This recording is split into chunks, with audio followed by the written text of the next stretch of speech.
हस्तिनापुर शिव महापुराण की कथा कहती है कि भगवान शंकर को पहचानने के लिए अलग से कोई नेत्र की जरूरत नहीं पड़ती।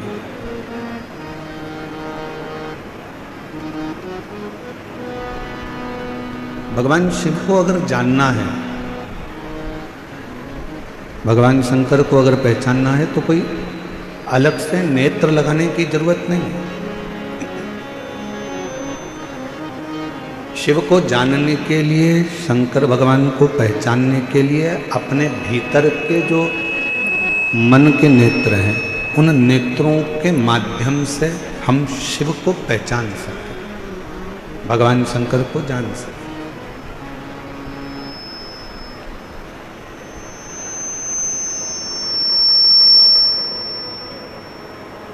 इसलिए तुलसी बाबा जी ने, तुलसीदास जी ने कहा अपनी भाषा में कि शंकर विश्वास रूपिण, शिव विश्वास का एक प्रतीक है।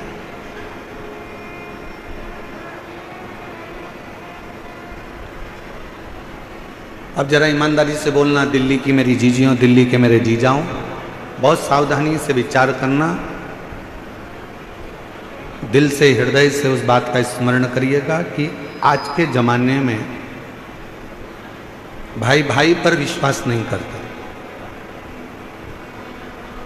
पुत्र पिता पर विश्वास नहीं करता,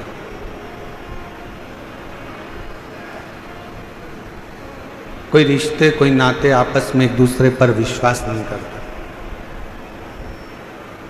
काका बुआ, मामा फूफा, नाना नानी, चाचा चाची, जो भी एक संबंध है वो विश्वास से दूर हो गया।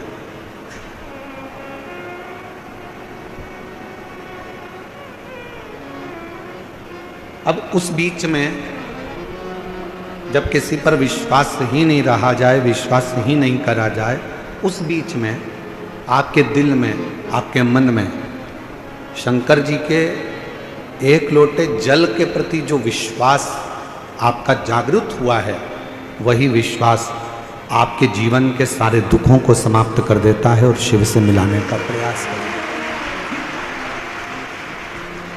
वही विश्वास।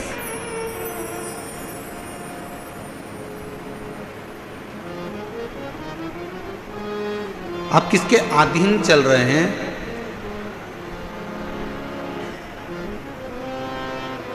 एक बड़े से हाथी को भी पानी डुबो देता है।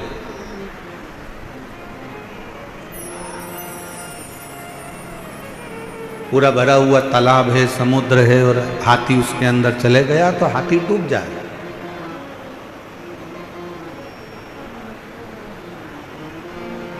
एक बड़े से विशालकाय हाथी को भी पानी डुबो देता है, पानी डुबा देता है। पर मेरी दिल्ली की जीजियों, ईमानदारी से बोलो, एक मछली को क्या पानी डुबाता है? जम के तो बोलो।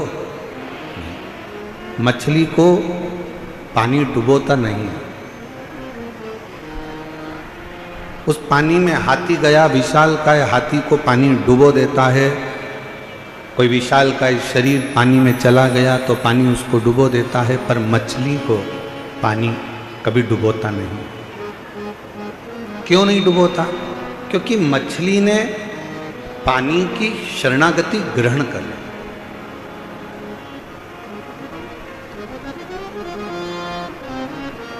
मछली ने पानी की शरणागति को ग्रहण कर ली, और मछली ने अगर पानी की शरणागति ग्रहण कर ली तो फिर पानी मछली को डुबोता नहीं है। उसी तरह शिव महापुराण की कथा कहती है, ये मानव शरीर में, दिल में, हृदय में, मन में अगर आपने शंकर भगवान की शरणागति ग्रहण कर ली है तो इस संसार सागर में कोई आपको डुबो सकता नहीं है, किसी की सामर्थ्य का नहीं। और मैंने तेरे ही भरोसे बाबा, तेरे ही भरोसे हवा बिच उड़ती जवानी, बाबा डोर हटो छठी नाम घटी जवानी, भोले मैं तेरी शंभू मैं तेरी उड़ती जावागी बाबा डोर हर तो छड़ी नाम कटी जावागी। आप शरणागति किसकी ले रहे हैं? आप किसकी शरण में जा रहे हो, किसकी शरणागति में बैठ रहे हो, किसकी शरणागति ग्रहण कर रहे हो, किस शरणागति में आप पड़े हुए हो, ये आपके ऊपर निर्भर करता है, ये आपके ऊपर बात है। हाथी ने पानी की शरणागति नहीं ली, बस पानी ने हाथी को डुबो दिया। कोई जीव जंतु गया, पानी ने उसको डुबो दिया। पर मछली पानी की शरणागति में रहती है तो पानी मछली को डूबने नहीं देता। उसी तरह जो एक बार एक लोटा जल लेकर, अपने घर का जल भरकर, अपने घर का पात्र लेकर, अपने घर का जल लेकर जब शंकर जी के मंदिर तक कोई जाता है और शिव की शरणागति ग्रहण कर लेता है, शंकर भी उसे भव सागर में, संसार सागर में डूबने नहीं देता, डूबने नहीं देता।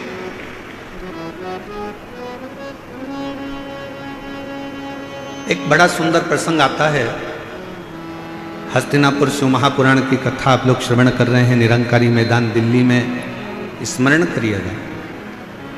एक बार माता पार्वती जी भगवान शंकर के साथ में नंदी पर बैठकर भ्रमण करने के लिए निकलती हैं, चलती।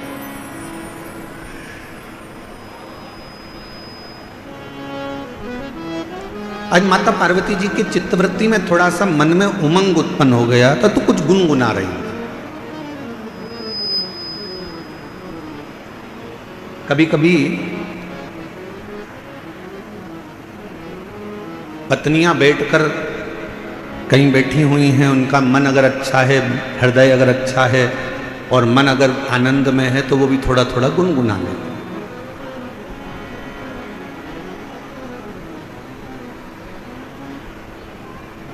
थोड़ा थोड़ा गुनगुनाने का कार्य कर लेते। अब पार्वती जी के मन में थोड़ा सा कुछ आनंद की अनुभूति हुई होगी और माँ जगत जननी जगदम्बा माता पार्वती थोड़ा थोड़ा गुनगुनाते हुए शिव जी के साथ नंदी पर बैठकर जा रही। कितना सुंदर भाव कहा गया कि एक पत्नी का पति के प्रति और पति का पत्नी के प्रति एक कर्तव्य सबसे बड़ा ये है कि कभी भी अपनी पत्नी को कहीं लेकर जाओ या पत्नी अपने पति के साथ कहीं पर जाए तो दोनों का तालमेल ऐसा होना चाहिए कि दोनों के चेहरे पर एक स्माइल, एक प्रसन्नता, एक आनंदता दोनों के मुख पर होना चाहिए।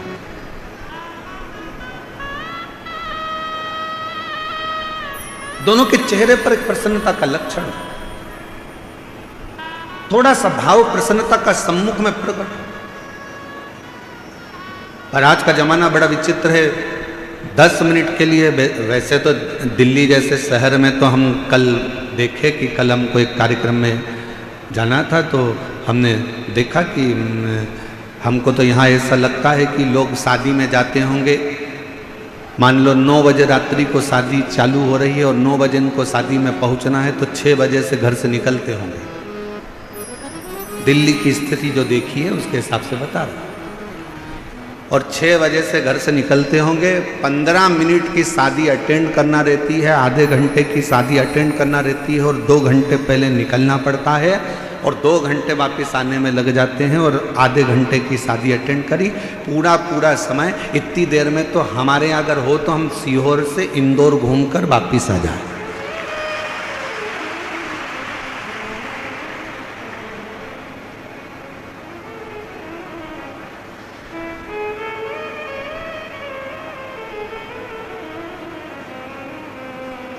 और हमको तो ऐसा लगता है कि कई माताएं ऐसी बैठी होंगी, मेरी जीजियाँ मेरे जीजा ऐसे बैठे होंगे जो अगर गाड़ी में चलते भी होंगे तो अपनी रोटी की थाली, प्लेट, कटोरी, चम्मच और टिफिन सब साथ में रख लेते होंगे, क्योंकि उनको मालूम है कि 2-4 घंटे की छुट्टी, कहीं फंस गए तो ठीक है, पाया आगे बढ़ते जाए। पर अब एक चीज़ और अच्छी लगी दिल्ली में कि पहले की अपेक्षा दिल्ली के जो रास्ते हैं, जो पुल हैं, जो बड़े बड़े ब्रिज हैं, इन ब्रिज ने लोगों के चलने की आसानी कर दी और आराम से अब रास्ता लोगों का सरल और सहज हो गया। और बचा कुचा था तो वो मेट्रो चल गई है।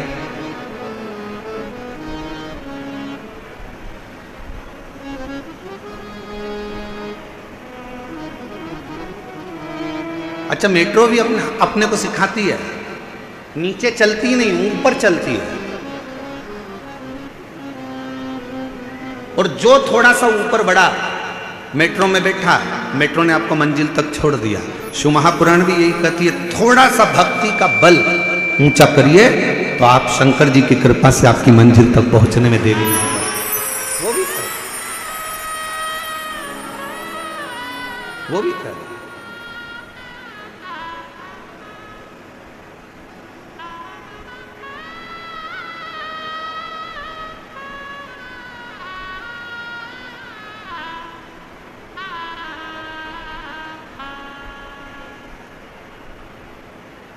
और मैंने तेरे ही भरोसे बाबा, तेरे ही भरोसे।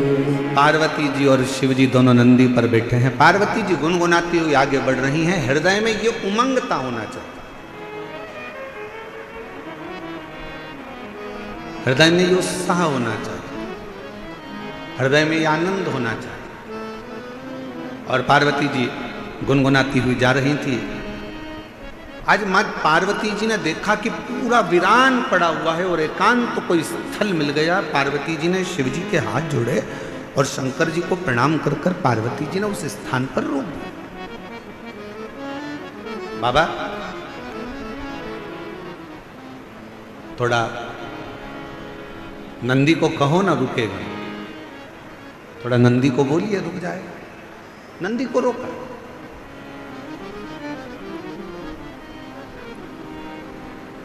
नंदी रुका। बाबा नंदी पे से नीचे उतरे। एक बट वृक्ष की छांव है, बड़ का पेड़। उस बट वृक्ष की छांव में मेरे भगवान शंकर नंदी से उतर कर बैठ गए। मां जगत जननी जगदम्बा उनके चरणों में जाकर बैठ गई। मेरी पार्वती मां उनके चरणों में बैठ।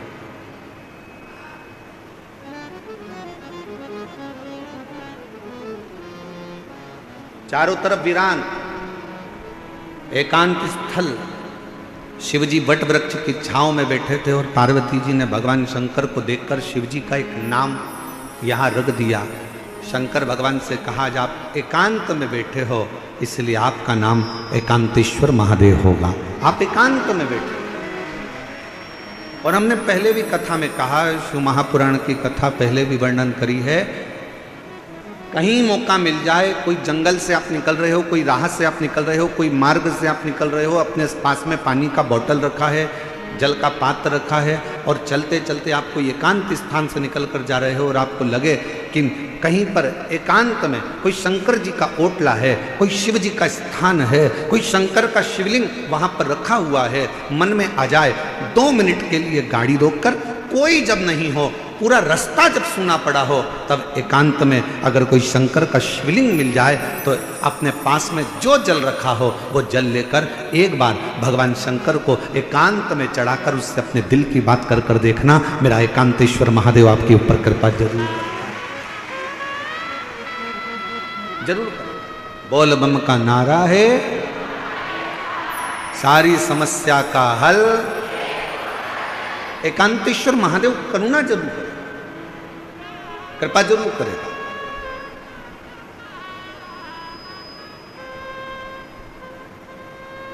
शिव जी के चरणों में पार्वती मां बैठ गई।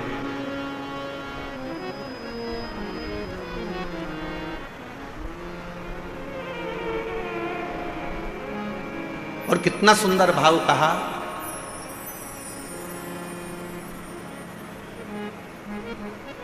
सफर का आनंद बड़ी गाड़ी में मिलता है क्या? जम के बोलो जरा। कहीं जा रहे हो, केदारनाथ जी दर्शन करने जा रहे हो, या मथुरा जी में वृंदावन में बिहारी जी का दर्शन करने जा रहे हो, या अयोध्या जी जा रहे हो, सांवरिया सेठ जा रहे हो, खाटू श्याम बाबा का दर्शन करने जा रहे हो, सालासर बाबा जी का दर्शन करने जा रहे हो, सीहोर कुबरेश्वर धाम में भोलेनाथ जी का कंकर शंकर दर्शन करने के लिए जा रहे हो, या कहीं दूर आप सफर कर रहे हो और बहुत बड़ी गाड़ी है आपके पास में, बहुत बड़ी गाड़ी,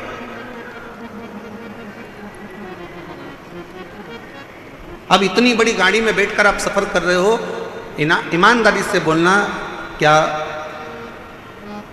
आनंद बड़ी गाड़ी में मिलता है? करोड़ों की गाड़ी है, 1 करोड़ की, 1.25 करोड़ की, 1.5 करोड़ की, 2 करोड़ की गाड़ी है, क्या आनंद उस 2 करोड़ की गाड़ी में मिलता है? शिव महापुराण की कथा कहती है, शंकर भगवान के पास में कोई पुष्पक विमान नहीं था, शंकर भगवान के पास में कोई ऐसा वाहन नहीं था, शंकर भगवान के पास में तो केवल एक बूढ़ा नंदी था। शिव महापुराण की कथा कहती है, आपके पास में बहुत बड़ी गाड़ी है, आपके पास में करोड़ों की गाड़ी है, शिव पुराण की कथा कहती है क्या उसमें आनंद मिलता है? शिव कथा कहती है बड़ी गाड़ी में आनंद नहीं मिलता, बड़े पैसे की गाड़ी में आनंद नहीं मिलता, जो आनंद किसी बड़े दिल वाले के साथ सफर करा जाता है तो आनंद प्राप्त होता है।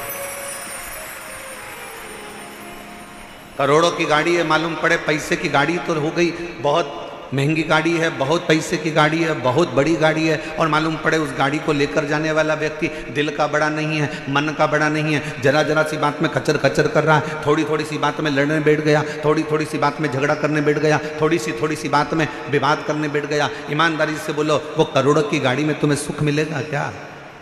अरे बोलो तो मेरी दिल्ली की जीजी हो, दिल्ली के जी जाओ, जम के बोलो जरा, मिलेगा सुख? नहीं। बड़ी गाड़ी में जो सुख नहीं है, पैसे की गाड़ी में जो सुख नहीं है, वो सुख किसी बड़े, अगर पति का हृदय बड़ा है भले उसके पास में गाड़ी नहीं है, पिता का हृदय बड़ा है भले उसके पास में गाड़ी नहीं है, भाई का हृदय बड़ा है भले उसके पास गाड़ी नहीं है, तो निवेदन करूंगा ये सारी बड़ी गाड़ियों को छोड़कर आपका पति अगर ऑटो में भी लेकर जा रहा है और उसका दिल बड़ा है तो ऑटो में ही तुम्हें 4 व्हीलर का सुख प्राप्त होगा, उसमें वो सुख प्राप्त हो।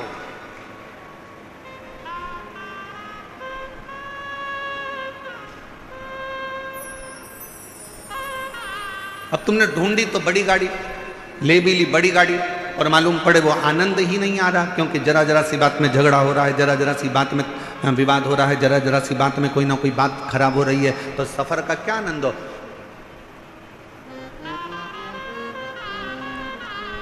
इसमें से कई माताएं ऐसी होंगी, कई मेरे जीजाओं ने ऐसे होंगे, परसों कथा में आए होंगे, कल आंधी में टेंट उड़ गया,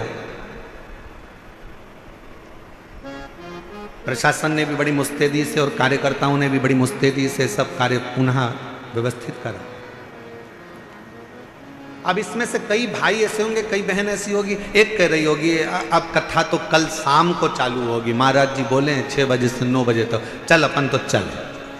दूसरी बोली बैठ तो अब यार, बैठ बैठ। फिर तीसरी ने कहा अरे वह भोजन का जो पंडाल था वो भी उड़ गया, खाना कौन देगा, भोजन कौन देगा? दूसरी बोली चिंता मत कर, बैठ तो बैठ भी बैठ, हम तो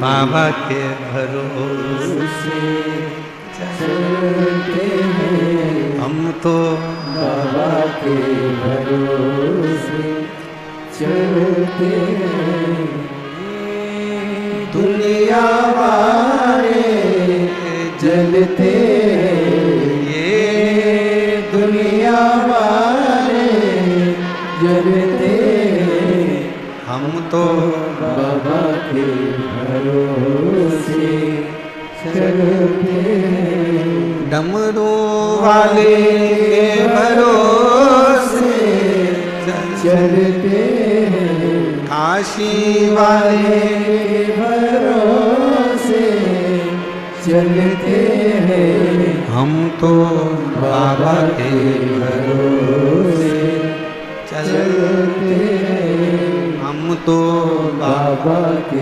भरोसे चलते हैं। थोड़ा धीर रखो, थोड़ा धीर रखो, थोड़ा रुको, थोड़ा रुको। मन बड़ा हो,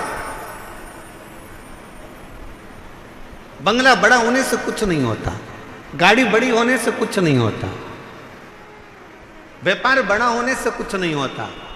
शिव महापुराण की कथा कहती है, दिल जिसका बड़ा हो, घर भले छोटा हो, निवेदन है एक बार उसके घर में जाकर देखना, जो जीवन का आनंद मिलेगा वो कहीं प्राप्त नहीं।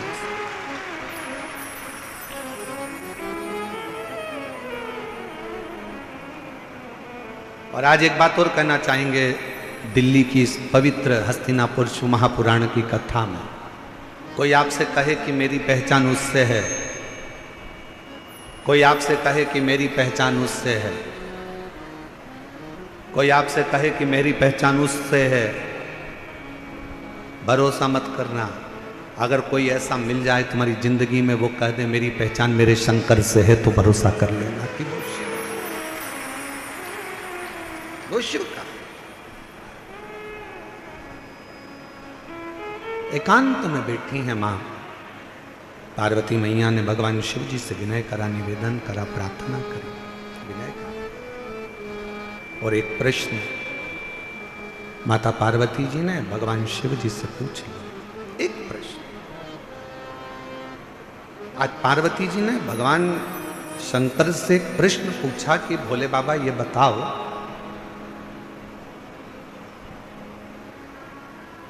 मेरे पिता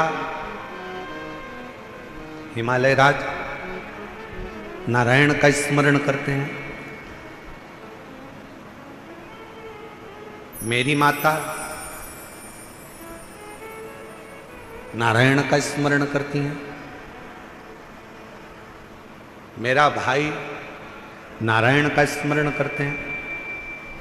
पर एक बात समझ में नहीं आती कि मुझ में आपके चरणों की भक्ति कैसे प्राप्त होगी।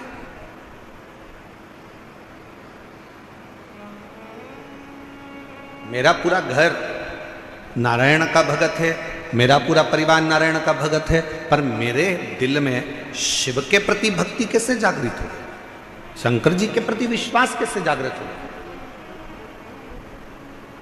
शिव जी के प्रति भरोसा कैसे जागृत हो, मुझे यह समझ में नहीं आ रहा। ये कैसे हो सकता है?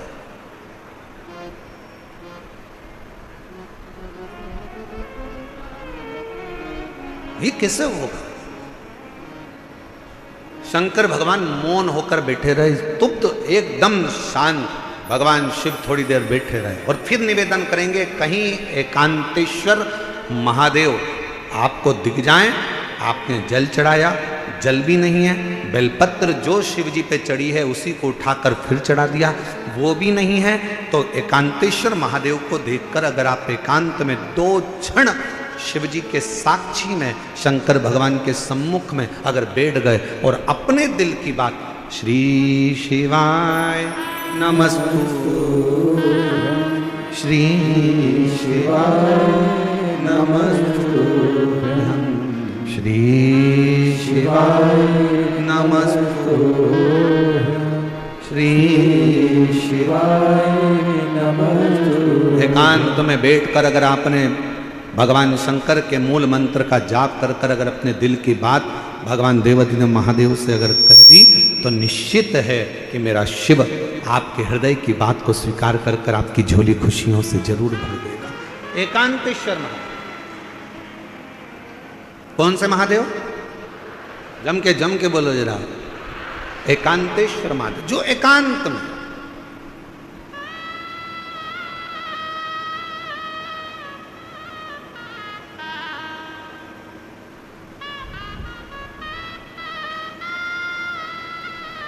अच्छा कई लोगों ने कहा गुरुजी ये एकांतेश्वर महादेव से कहो तो एकांतेश्वर महादेव सुनते बहुत हैं। एक बात समझ में नहीं आती, एकांत का इतना वर्णन क्यों है? हमने कहा एक काम करो, तुम्हारी सास ननंद के साथ बैठी हो, तुम्हारी सास तुम्हारी देवरानी के साथ बैठी हो, तुम्हारी सास तुम्हारी जेठानी के साथ बैठी हो, तुम्हारी सास मौसिया सास के साथ बैठी हो, तुम्हारी सास बुआ सास के साथ बैठी हो, तुम्हारी सास तुम्हारी 2-3 नंदे हो, उन सब के साथ बैठी हो, तब तुम सास के पास जाकर कुछ कहना, सास तुम्हारी बात स्वीकार करती कि नहीं करती। और जब सास के पास से पूरी नंदे चली जाए, मौसी चली जाए, देवरानी चली जाए, जेठानी चली जाए, देवरानी जेठानी सब अपने मायके चली गई, नंदे अपनी ससुराल चली गई, सास अकेली कमरे में है, उस समय पर सिर पे पल्लू लेकर बड़े भाव से जाकर अपने दिल की बात सास को कहना, पक्का सास अपने हाथ की अंगूठी निकाल कर निश्चित है वो एकांत में बैठी, शांति से बैठे, एकांत।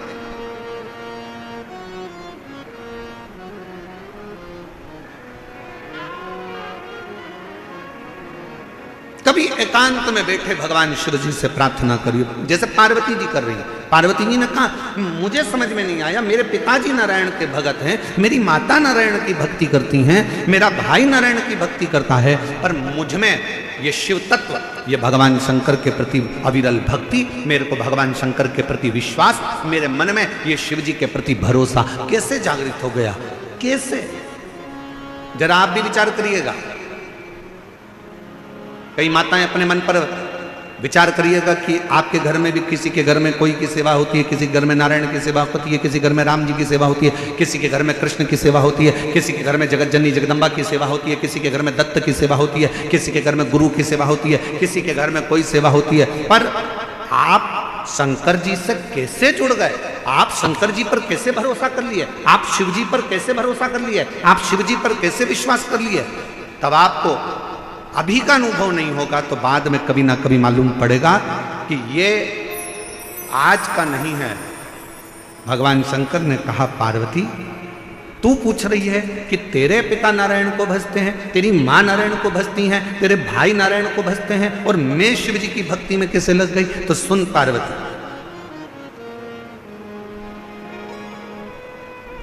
तेरी जो नानी है,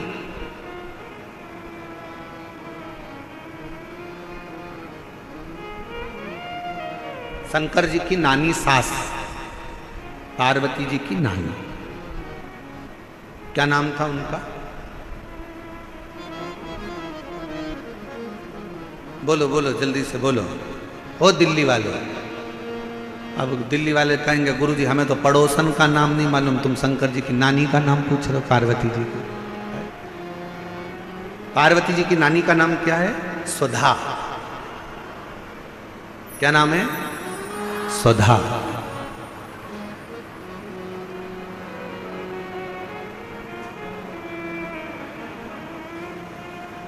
पार्वती जी के नाना जी कौन थे? पित्र। पितृ लोक में जो पितर निवास करते हैं उन पितर की पत्नी सुधा और पितरों की जो 3 बेटियां हैं, मैना, धन्या और कला, पितरों की।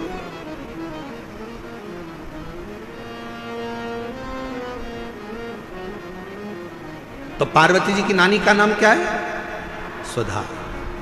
शिव जी ने कहा सुनो पार्वती जी, तुम पूछ रही हो कि तुम में ये शिव तत्व भगवान शंकर की अविरल भक्ति कैसे प्राप्त हो गई? शिव महापुराण की कथा कहती है, पहले दिन की कथा में अपन ने देवराज ब्राह्मण का चरित्र सुना था। देवराज ब्राह्मण बहुत पाप कर्म करा था, तो वह महापापी था। उसने कभी शंकर का मंदिर नहीं देखा, उसने कभी शिवालय नहीं देखा, वो कभी भगवान के मंदिर नहीं गया, उसने कभी भगवान का नाम नहीं लिया। महापापियों की गिनती में देवराज ब्राह्मण आता।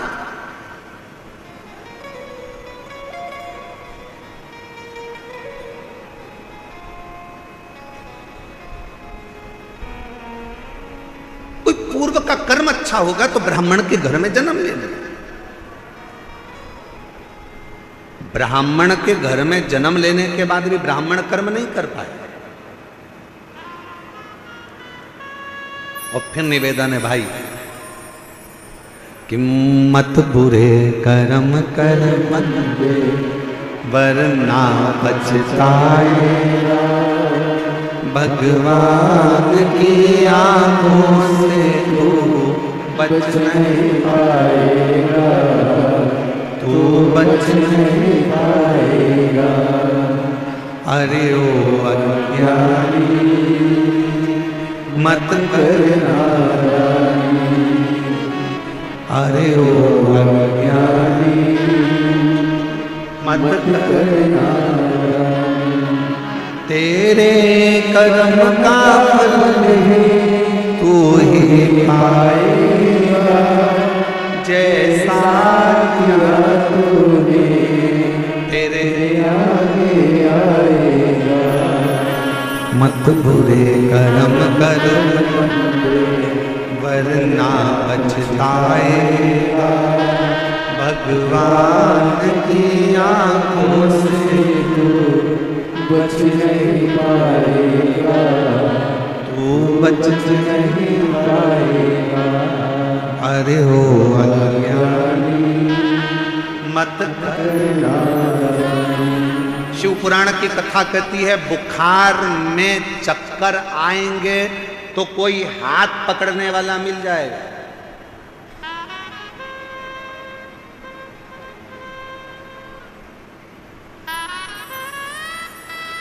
बुखार का समय आएगा तो कोई हाथ पकड़ने वाला मिल जाएगा। शरीर में कष्ट होगा तो कोई हाथ पकड़ने वाला मिल जाएगा। बुखार में कमजोरी आएगी तो कोई हाथ पकड़ने वाला मिल जाएगा। शरीर में कमजोरी आएगी तो कोई हाथ पकड़ने वाला मिल जाएगा। चक्कर अगर